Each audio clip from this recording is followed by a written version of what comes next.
క్రమం తప్పకుండా బడ్జెట్ సమావేశాలు పెట్టేటప్పుడే ఏ పథకం ఏ నెలలో ఇస్తాము అని చెప్పి కూడా క్రమం తప్పకుండా మళ్ళీ అది అమలు చేసిన పార్టీ కూడా ఎక్కడైనా దేశంలో ఉంది అని అంటే అది కూడా ఒక వైఎస్ఆర్సీపీ ప్రభుత్వం మాత్రమే. అంతగా ఏకంగా ఎప్పుడు కని విని ఎరగని విధంగా పరిపాలనలో మార్పులు కూడా తీసుకొచ్చు. మనం రాకమునుపు స్కూళ్ళు ఎలా ఉండేటివి, మనం వచ్చిన తర్వాత స్కూళ్ళు ఎలా మారాయి అన్నదానికి మీలో ఎవరికి మైక్ ఇచ్చినా కూడా నాకన్నా చక్కగా చెప్పగలుగుతారు. మనం రాకమునుపు హాస్పిటల్లో ఆరోగ్యశ్రీ పరిస్థితి ఎలా ఉండేది, మనం వచ్చిన తర్వాత హాస్పిటల్లో ఆరోగ్యశ్రీ పరిస్థితి ఎలా మెరుగైంది అన్నది నాకన్నా బాగా మీలో ఎవరికి మైక్ ఇచ్చినా కూడా నాకన్నా బాగా చెప్పగలుగుతారు. మనం రాకమునుపు వ్యవసాయం అన్నది రైతు ఎన్నెన్ని ఇబ్బందులు పడుతూ ఉన్నారు, మనం వచ్చిన తర్వాత రైతు ఏ విధంగా బాగుపడ్డాడు అన్నది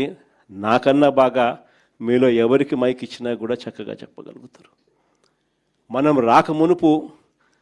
గ్రామ స్థాయిలో పరిపాలన అన్నది అందక, ఇంటికే వచ్చే పరిపాలనకైతే దేవుడెరుగు, పరిపాలనలో అందక, ఏ పథకము అందక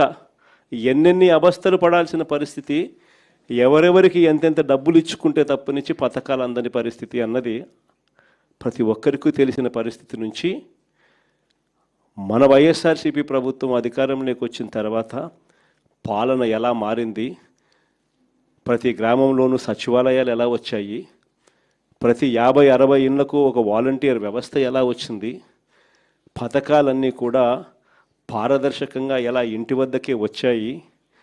పాలన అన్నది మన ఇంటి వద్దకు వచ్చి మన తలుపు తట్టి మనల్ని ఏ రకంగా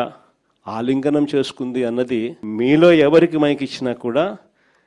పరిపాలనలో వైఎస్ఆర్సీపీ ప్రభుత్వ పరిపాలన గురించి నాకన్నా చక్కగా మీరే చెప్పగలుగుతారు. ఇన్ని గొప్ప గొప్ప మార్పులు తీసుకొని రాగలిగినాం. విద్యారంగం అయితేనేమి, వ్యవసాయ రంగం అయితేనేమి, వైద్య రంగం అయితేనేమి, పాలన ఇంటి వద్దకే తీసుకొచ్చే పరిస్థితులు అయితేనేమి, ఆడవాళ్ళకు భద్రత కల్పించే దిశ యాప్ లాంటిది తీసుకొచ్చి తోడుగా నిలబడ్డం అయితేనేమి, ప్రతి గ్రామంలోనే ఒక మహిళా కానిస్టేబుల్ గ్రామ సచివాలయంలో ఉండడం అయితేనేమి, ఆడవాళ్లకు భద్రత అయితేనేమి,